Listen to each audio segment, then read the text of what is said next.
So I have one quick story to share with you before I begin this morning. So if any of you remember a couple of weeks ago that I had told you the story about my nephew's Christmas with my mom, that he was devastated about the gift.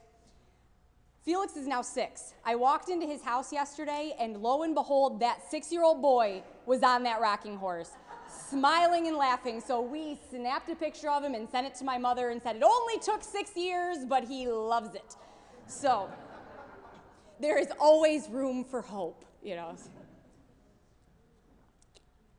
So I realized that it was only a few weeks ago that I quoted from the end of Charles Dickens' A Christmas Carol, but it is the holiday season after all, and sometimes you just have to double dip into the inherently well-known. This week, though, we are going to focus on the beginning of Ebenezer Scrooge's tale. In fact, we're going to focus on the first ghost, the actual first ghost that appears in Scrooge's bedchamber to warn him of the events of the night to come, that warns him to heed the words of the spirits that are coming, for those spirits may just be his last hope. Jacob Marley, Scrooge's former business partner, his only friend, seemingly the only person that Scrooge even remotely respected or really even slightly liked. Jacob Marley, whom Dickens makes very well known from the very first line of A Christmas Carol, who is long since dead. A man not even particularly mourned, but definitively, unquestionably, no longer of the mortal realm. Jacob Marley, whose face appears in Scrooge's door knocker, an initial shot across the bow that tonight, for this Christmas Eve, will be one that Scrooge will never forget. Jacob Marley, who emerged in Scrooge's bedroom as a ghost characterized by one particular thing: his chains.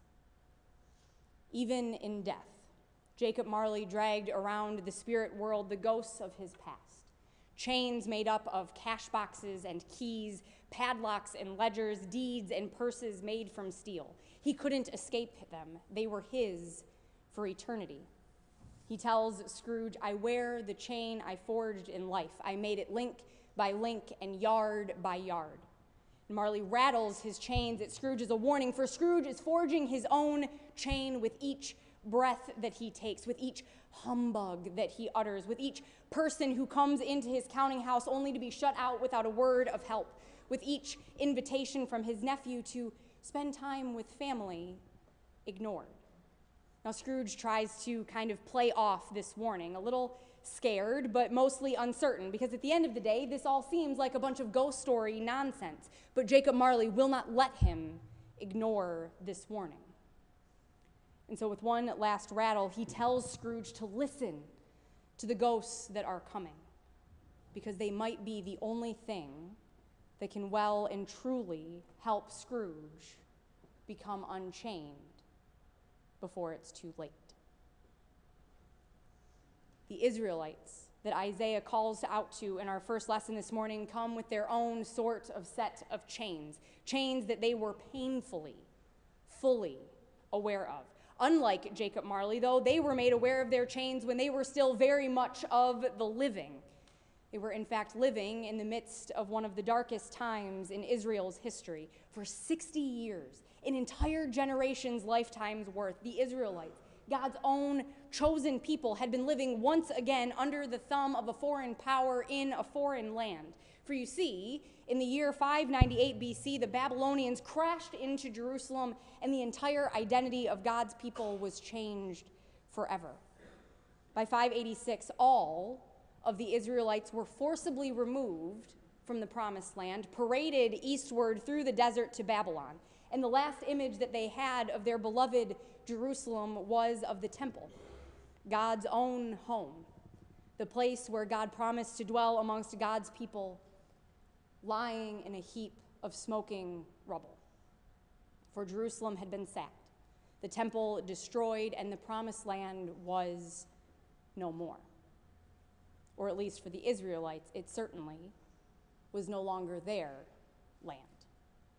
And so once again, the Israelites become people of exile, forced to once again figure out who they were and how they can be God's people in the midst of foreign powers and away from everything they have ever known. They can no longer worship as they're used to. They cannot live as they were used to. It was Egypt all over again, a new generation waiting for a new exodus, which they feared would never come, because this time it appeared that their destruction and oppression were their own fault.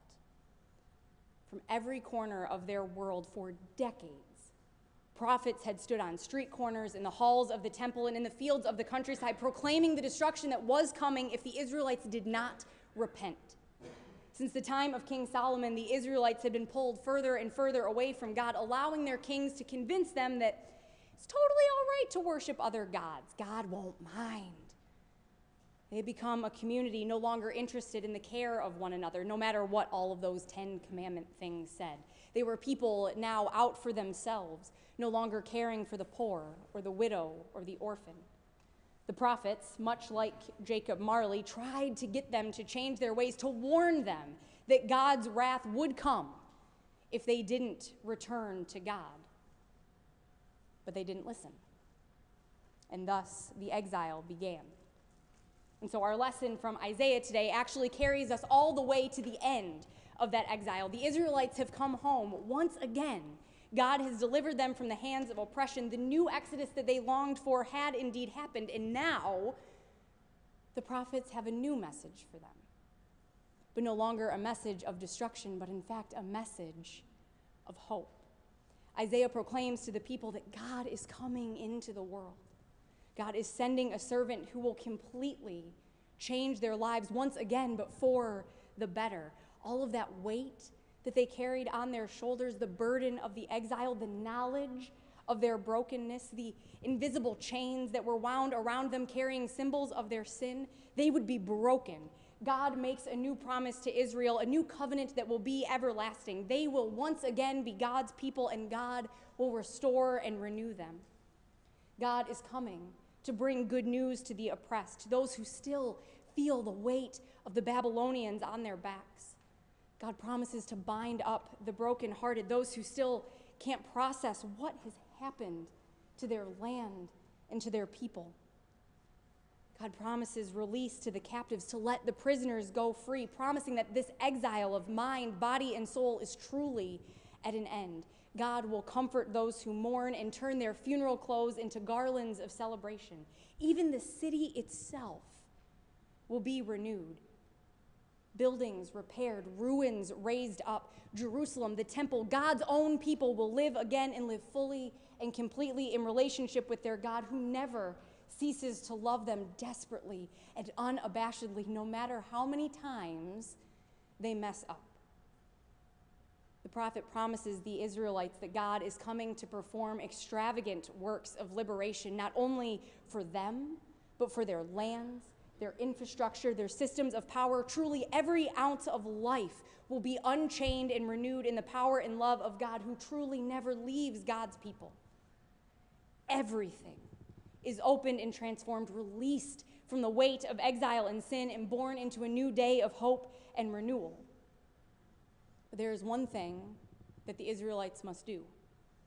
They must once again live into the covenant, partner with God in these works of liberation, be people of extraordinary love and care for their neighbor. Turn back towards caring for one another, restoring one another, care for the widow and the orphan, the powerless, the lost. Be God's people by once again showing God's love. Now, I know you might be thinking, well, that's great for the Israelites, but what does that have to do with us, sitting here 8 days before Christmas? It has everything to do with us, because the promise that was made to the Israelites is the same one that is made to us, and it is coming to be in the coming of Christ. Each of us knows our own hearts. We know our own lives, and thus we know that each of us walked through that door this morning carrying our own chains. Chains that make us feel like we are in exile away from God. Our chains come in a variety of styles and lengths, but we have them. Some of them are hanging with the remnants of broken hearts and broken promises. Others are hanging with loneliness and isolation. Some are dragging behind us, carrying the weight of worries about health, about money, about memory, about time itself. Others we strain to pull, so weighed down are we by worrying about the state of the world, about our safety, about security, about what could be coming next. Some of our chains are riddled with the harsh words that we have spoken, the relationships we have harmed, the people that we have ignored. Others are too heavy even to lift, so weighed down they are by the weight of what we perceive is our own sin. We each have them, chains. Just like Scrooge, we try to ignore them. But they're there, and they weigh us down, and they drag us away from God until we feel like we are thousands of miles away from home in a desert where no one can find us. Today, the message of hope cries out into that wilderness that we are not only found, but we are loved. God is coming to us, and those chains that we carry will be torn in two, shattered at our feet in an unbelievably powerful act of liberation. We are freed. We are released. We are unchained by a God who never ceases to see us as God's chosen people, people who are loved so much that God would send Jesus, his only Son, into this world as a tiny baby with frail human flesh, born to die so that our chains of sin might be obliterated. Extravagant liberation. That is what is coming. That is what we prepare for this season. That is what we long for. Whatever chain you feel around your heart, God knows it. And God is coming to rend it away so that you might be free. Free to live, free to love, free to be a covenant person with God who is committed to helping free others from their chains. You see, just like the Israelites, we have a part of this promise too. God has freed us so that we can help free others, something that it took Jacob Marley far too long to realize. At one point in the story, Scrooge tells Jacob he doesn't get why he's chained because at the end of the day, he was a great business person. And Marley responds, business. Mankind was my business.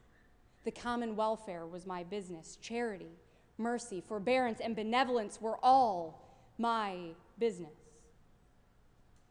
Marley ignored the real business of life, and it only bound him tighter. God and the prophets call to us today with the same reminder. We are freed from our chains so that we can be about covenant business of charity and mercy, of love and benevolence, of hope and care, of really and truly loving our neighbors, all of our neighbors. And so, dear people of God, as this Advent season draws to a close, feel the freedom of God's love in your hearts. Leave your chains at the door and go out and set your fellow servants of the Lord free. Amen.